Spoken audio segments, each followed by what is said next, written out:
The cry was faint, almost swallowed by the hum of the late afternoon wind, but it carried the unmistakable tone of suffering.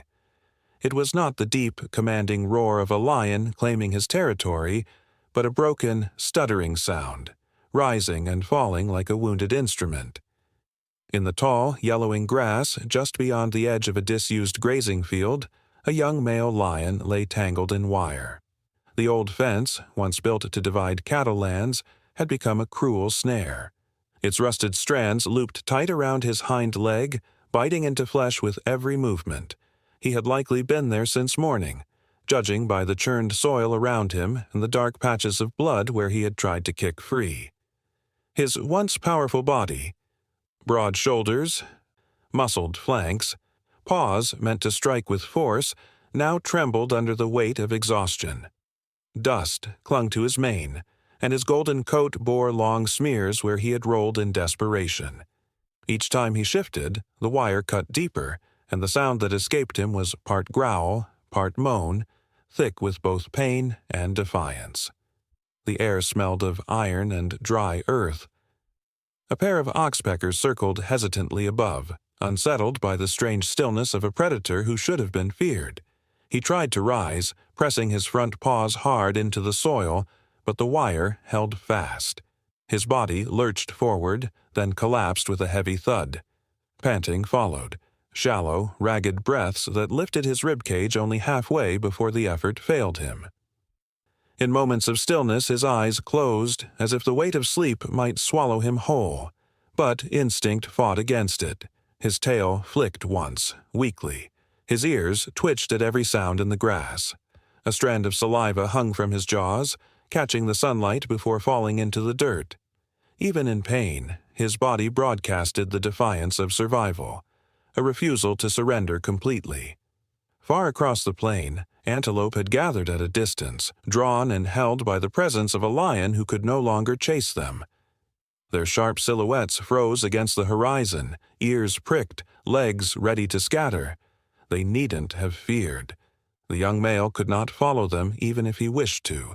His strength had been poured into hours of struggle. And all he could manage now were shallow groans, slipping between silence. As the sun tilted lower, light spread across the grass in golden waves, but his body cast no movement within it. A fly settled on the raw edge of his wound, and his leg twitched in response, the wire pulling tighter.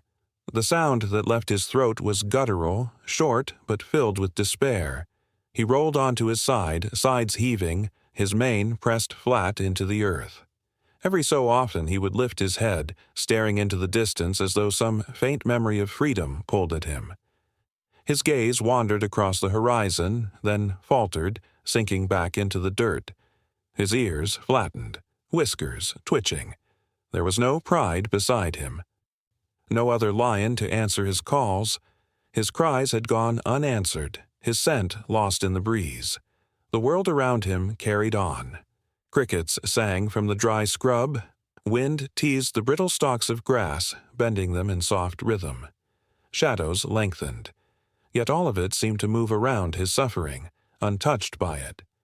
He remained a still point in the landscape, a powerful creature reduced to immobility by a strip of human-made wire. His paw pressed once more against the earth. Claws slid forward, raking shallow furrows in the soil. His breath rasped. Then came stillness again, his chest rising and falling with effort, his body refusing to waste energy on another fruitless thrash. In the fading light, he looked less like the king of the plains and more like a prisoner, bound to the ground by a cruel mistake of chance.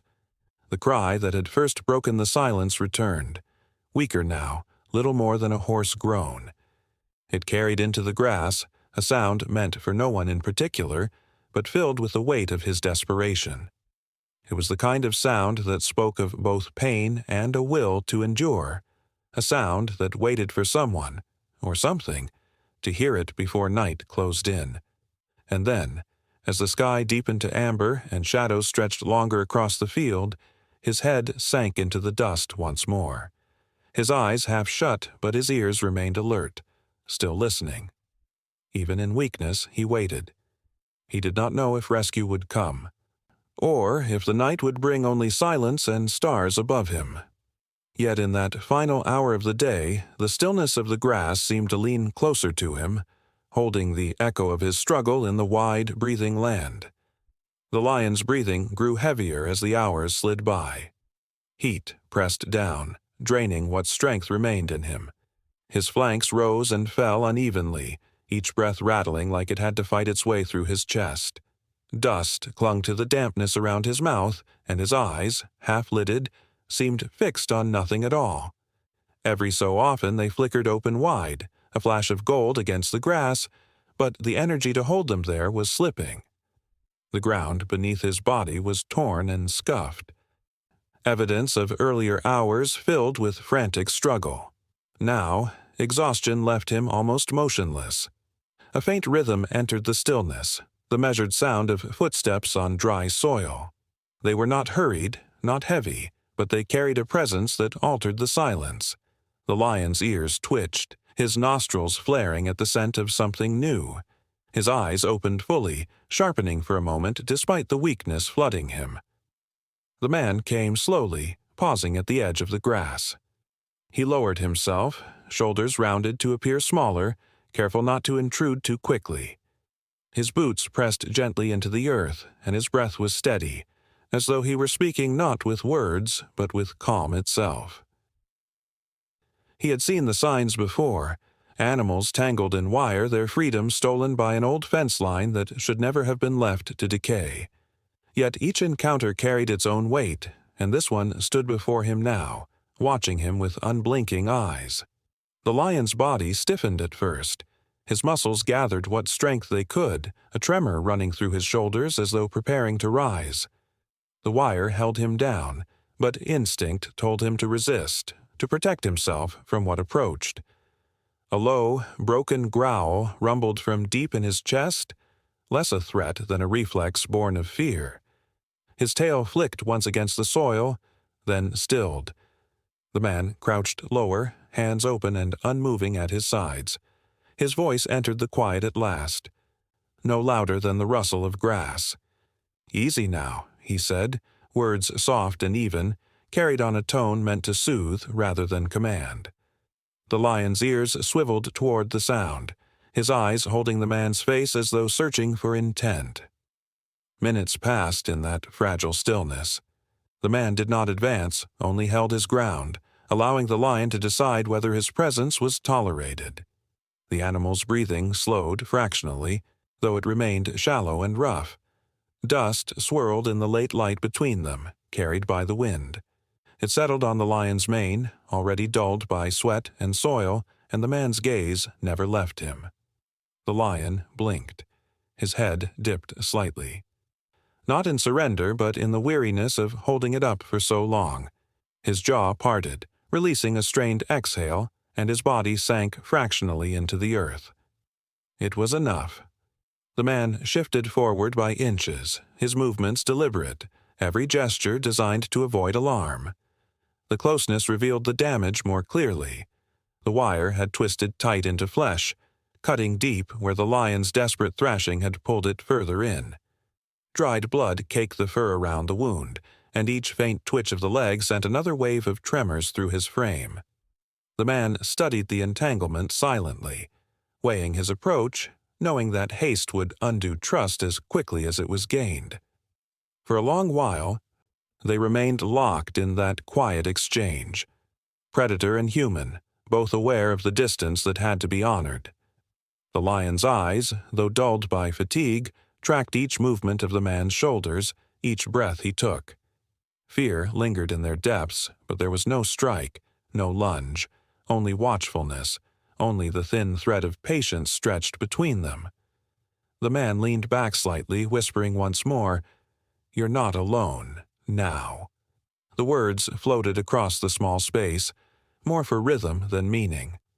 And somehow in the slow blink of the lion's heavy eyes, there was no rejection. Evening shadows lengthened and the air cooled as the sun began to sink lower. The light softened, falling across the lion's tawny coat and the steady outline of the man who had come upon him. Both remained where they were, bound by caution and by need. The lion shifted at last, his chest heaving with another labored breath. He did not thrash, did not growl again. Instead, he held the man's gaze until his eyes closed for a brief moment, as if surrendering to the presence beside him. It was not trust in its fullest form, but it was the fragile beginning of it. An unspoken plea carried in the space between predator and human, both waiting in the silence for what would come next. The space between them had narrowed, but the air was still heavy with caution. The lion's breaths came in low, uneven gusts, his chest lifting with effort and sinking again into the soil. His golden eyes flickered open, catching the shape of the man as he moved closer. Every inch of approach carried risk, yet there was no turning back now. The wire had carved itself into flesh, and without help, the animal's strength would be spent long before the night. The man paused at the lion's side, lowering himself slowly into the grass. He let his body remain still until the lion's breathing steadied again, until the heavy rise and fall of his ribs told him that the closeness was being endured. His hand moved carefully to the pouch at his belt, drawing out a pair of steel pliers dulled from years of use. Their faint clink seemed loud in the silence, and the lion's ear flicked sharply, a tremor running through his shoulders. "Easy," the man murmured, voice steady, no louder than the whisper of the wind through the grass. The wire glinted in the fading light. It wrapped tightly around the lion's hind leg, where muscle met bone, digging deep into the fur and skin. Every twitch of the trapped limb sent shudders up the lion's frame. The man leaned in, angling the tool around the first coil. His hand hesitated for a breath, waiting for the lion's gaze to meet his. When it did, sharp and alert despite the exhaustion, he pressed the pliers shut. The sound of snapping metal rang faintly, and the lion flinched hard, his body jerking with pain. The soil beneath him scattered as his claws dug furrows in the earth, but though his chest rumbled with a low growl, he did not strike. He lay trembling, muscles taut, eyes locked on the man's hands. Another strand, another cut. The man worked slowly, spacing each attempt with stillness, waiting until the lion's breathing settled again before continuing. Sweat beaded on his forehead, though the air was cooling, his concentration absolute. The lion twitched each time the tool pressed against his leg, ears flattening, tail thumping weakly against the ground. Yet the movements grew smaller with each passing moment, as if the animal's body, though racked with fear, was beginning to understand that not every touch brought harm. The wound was angry and raw where the wire peeled back, revealing torn skin matted with dirt. Flies swarmed instantly, but the man brushed them away with a slow wave of his hand, never taking his eyes from the lion's face. Another coil gave way. The wire loosened slightly, and the lion exhaled in a long shudder, a sound that trembled between pain and relief. Minutes stretched into long spans of quiet work. Each snap of wire was met with a pause, a whispered word, and the lion's ragged panting. The man kept his movements deliberate, his hands steady even as the urgency of the task pressed on him. The leg quivered with every touch, but there was no lunge, no surge of violence. The lion's trust was not full, but it was enough to hold them both in that fragile moment. The final coil was buried deep, twisted into flesh where earlier thrashing had pulled it tighter. The man angled the pliers, jaw tightening as he fought for leverage. The lion's breath came in a sharp burst, his body heaving as pain flared again. Dust rose where his paws pressed into the ground, claws unsheathed, but he stayed. The sound that left him was low, broken, yet it carried no strike behind it. The pliers closed one last time, and the strand snapped free. The man pulled it carefully from the lion's leg, setting it aside in the grass. The wound was open now, raw and red, but no longer bound. He leaned back slowly, lowering the tool, his body still. The lion's chest heaved, his breath rasping with exhaustion, but his leg shifted at last, no longer pinned by steel. For a long moment, there was no movement. only the faint sound of the wind and the rasp of the lion's lungs. Then the animal lifted his head, eyes heavy but fixed on the man before him. The world seemed to still around them. The predator and the human, separated by instinct and history, shared the silence of release. The lion did not move to flee. He lay trembling, chest heaving, but his gaze softened fractionally, holding steady. The man lowered his hands, voice no more than a breath. "You're free now." The words dissolved into the grass, into the quiet evening air, and in that fragile space hope returned, not in a roar or a rush, but in the faint, unsteady breaths of a lion no longer bound. For a long time after the final strand of wire had been cut, the lion did not move. The earth seemed to hold him in place, as though the weight of his exhaustion had seeped into the soil itself. His chest rose and fell in deep, ragged pulls, ribs shifting beneath the curve of his golden coat. The raw wound on his leg throbbed, a dark stain spreading where blood had begun to seep again, but he lay still, his eyes half closed against the soft burn of the evening light. The man remained crouched at a careful distance, his hands lowered, his body quiet. The tool rested in the grass beside him, its work complete.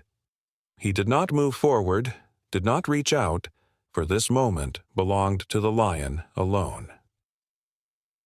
Only the sound of wind brushed between them, carrying with it the faint rustle of insects and the long hush of the savannah.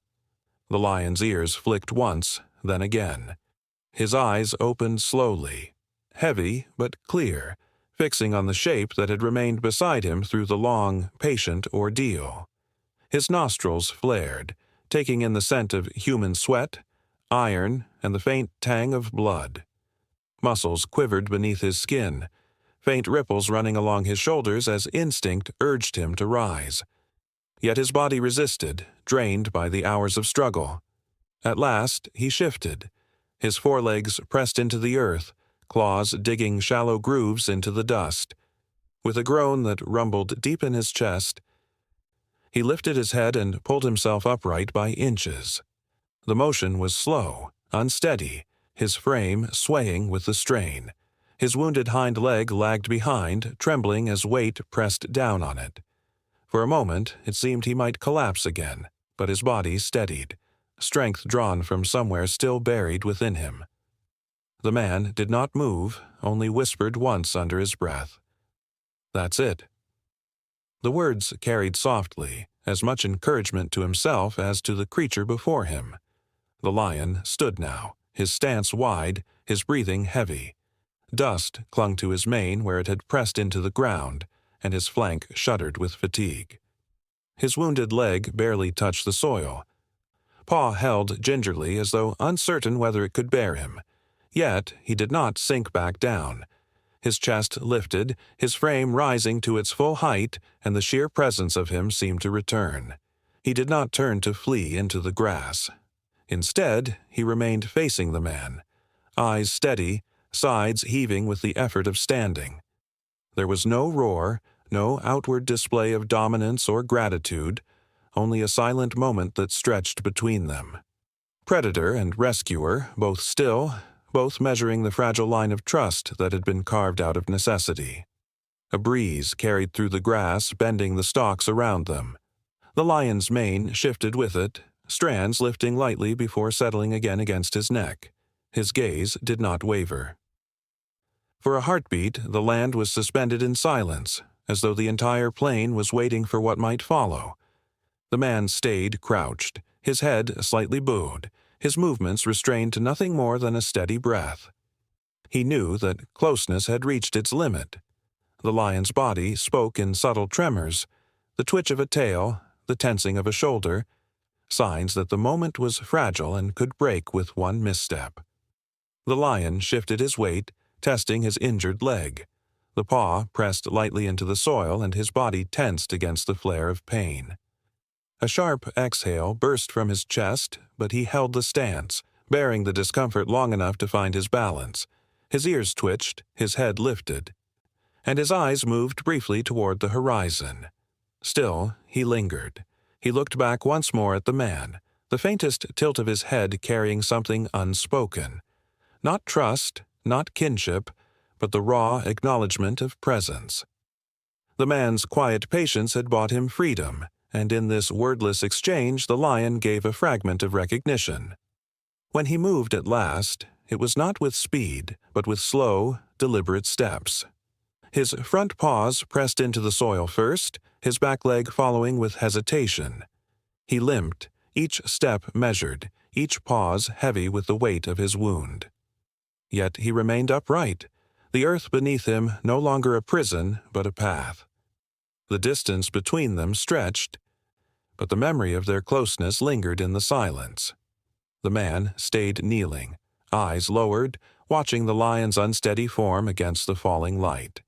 The animal stopped once more, standing in profile, mane gilded by the sun that hung low across the plain.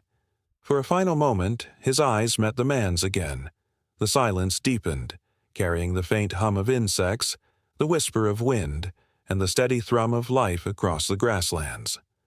Then, without sound or signal, the lion turned his head back to the horizon, his body moving slowly, carrying the wound but holding his freedom. The grass swayed behind him, closing over the path he made until only the breath of evening remained. The lion's unsteady frame lingered in the quiet clearing, the weight of his wound pulling each step into hesitation. His chest still heaved from the effort of rising, and the raw edge of pain in his leg threatened to fold him back into the grass. Yet he stood, mane lifted by the evening wind, gaze fixed on the far line of trees. The land was hushed, holding its breath around him. Then, through the silence, a sound drifted low and deep, the rumble of distant calls. His ears twitched, his head tilting sharply toward the sound. Another call followed, softer but layered with warmth, carrying through the shadows of the trees. His body shivered as the sound reached him, a faint tremor that rippled from shoulders to tail. The man, still crouched at a distance, remained unmoving, watching as the lion's stance shifted from weary stillness to fragile alertness. The sound had reached him like water to parched earth, an answering voice he had longed for through his struggle. Moments stretched before the shapes appeared. From the edge of the trees, lionesses emerged, their sleek bodies gliding silently into view. Behind them came the smaller, hesitant forms of cubs, pressing close to their mother's sides. Their steps were measured, cautious, their golden coats blending with the dimming light. The lion froze, his entire body leaning forward as though caught between fear and longing. His tail flicked once, then stilled, and his wounded leg quivered as he shifted weight onto it. The pride moved slowly across the grass, their heads low, eyes fixed on the male who waited before them. They sensed his injury, the scent of blood carried to them on the wind. A lioness paused, muscles taut, her gaze sharp with the wariness that nature demanded. Yet she did not retreat. Her ears twitched forward, her pace resuming with care, the cubs pressing close to her flank. The young male's chest rumbled with a low, uncertain growl. Not aggression, but the rough sound of recognition. He stepped forward, the limp evident in each movement. The grass bent beneath his paws, his injured leg dragging slightly as he pushed toward them. The lioness closest to him halted, her body rigid for a breath. The cubs clustered at her side, their small heads tilting, ears flicking with curiosity. He stopped just short of her, his body swaying faintly with fatigue. His nostrils flared, drawing in her scent, familiar yet distant after his long absence. She lowered her head, lips parting to release a low purr that vibrated softly through the air. The sound was not challenge, but welcome. With a small, cautious step, she closed the distance, her muzzle brushing against his mane. The contact sent a tremor through him. His eyes closed briefly, head dipping into the nuzzle, as though the touch alone gave strength back to his weary frame. Another lioness approached, more boldly this time, her body curving around his in a sweep of golden fur. The cubs crept forward now, emboldened by their mothers, tiny paws padding softly as they sniffed at his legs, their tails flicking in restless arcs. One brushed its head against his paw, and though his body stiffened at the unexpected touch, he did not pull away. The man watched in silence, his breath steady, his presence now only a witness. What he saw was not dominance reclaimed, nor authority declared, but a reunion woven with quiet acceptance. The pride had not turned from him. Despite the wound, despite his weakness, they had drawn him back into their circle with gentle purrs and touches of muzzles. The lion's breathing deepened, no longer strained, but filled with something steadier, something calmer. He leaned lightly against one of the lionesses, his leg trembling beneath him, but no longer bearing the weight alone. The cubs, bold now, circled around him with small, curious movements, their tiny growls bubbling like soft thunder. He watched them through half-lidded eyes, exhaustion heavy, yet his body eased in their presence. The sun dipped lower, laying its final light across the clearing. Shadows stretched long, wrapping around the figures gathered close together. The grass swayed gently around them, carrying with it the scent of earth, blood, and family. The man remained still, allowing the moment to belong entirely to them, to the miracle of survival that had unfolded against all odds. The lion lifted his head one last time, mane stirring in the fading light. His eyes lingered briefly on the man, steady and unreadable before turning back toward his pride. His steps, though unsteady, carried him now with purpose. The lionesses moved beside him, their bodies forming a protective arc, guiding him toward the safety of the trees. As they disappeared into the dim horizon, their forms softened into silhouettes, blending with the gold and shadow of the land. The clearing fell quiet once more, holding only the whisper of grass in the wind, a silence filled with the memory of reunion, and the fragile miracle of a lion returned to his family. The pride did not linger long in the clearing. Their shapes, golden and strong against the lengthening shadows, pressed together as they moved toward the horizon. The lionesses flanked the young male closely, their bodies forming a shield around him as if to steady his weary steps. Cubs wove in and out of their legs, playful curiosity softened now by the hush of evening. The wounded lion walked with them, limping but determined, his mane stirring faintly with each movement. The man remained where he was, kneeling in the grass, watching in silence. His hands rested lightly on his knees, empty now, no tools to hold. There was nothing more to do, nothing but to witness. The work of human hands had ended, and what followed belonged only to the wild. The young male paused once, his body halting mid-step. His breath rose in visible puffs, chest swelling and falling with fatigue. His ears flicked back, and slowly he turned his head, eyes finding the man in the fading light. The distance between them was wide, yet the weight of that gaze felt near. For a heartbeat, the land seemed to still. No insect hum, no swaying grass, only the quiet pull between two beings whose paths had crossed by chance. The man lowered his eyes slightly, not out of fear but respect, as if to acknowledge what had passed between them. He whispered once, barely a sound carried by the air. "Go on." The lion blinked, holding the silence, then turned back to his pride. His stride resumed, slow but steady, his wounded leg dragging faintly through the soil yet refusing to give way. The lionesses adjusted around him, pressing close, guiding his path with the subtle nudges of their bodies. One brushed her muzzle along his shoulder, a gesture that steadied him as much as it welcomed him home. Together, they moved toward the trees where shadows stretched long across the ground. Their paws pressed soft imprints into the soil, marks that would soon be erased by wind and time. The cubs lingered at the back, glancing toward the open field before scampering after the safety of the pride. The man stayed crouched as their figures grew smaller, his breath even, his body still. He did not follow. The wild was theirs to return to, their survival now tied again to one another, not to him. What bound them had been only a moment, fragile but unforgettable. A thread of connection woven out of suffering and release. The sun dipped lower, painting the horizon in deep bands of orange and red. The lions became silhouettes against the light, their shapes blending with the swaying line of trees. The young male limped at the center of them, but his head was lifted, mane catching the last touch of gold before the shadows claimed it. He moved not as a prisoner, but as one reclaimed by his family, walking into freedom with each measured step. The clearing fell silent once more. Only the soft hiss of the grass remained, bending with the evening breeze. The broken wire lay coiled in the dust, its sharp edges glinting faintly before being swallowed by shadow. Where moments before there had been pain and stillness, now there was only emptiness, filled with the echo of what had passed.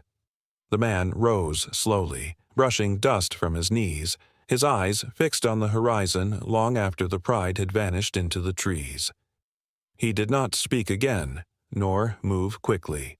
His steps were measured, his presence fading into the quiet as the land reclaimed itself. The last of the light stretched thin across the sky, sinking into dusk. Crickets sang low in the grass, and the air carried the cool promise of night. The field stood as it had before, unchanged and eternal, yet holding within it the memory of one moment. A lion freed, a family restored, and a bond that would linger unseen but never lost.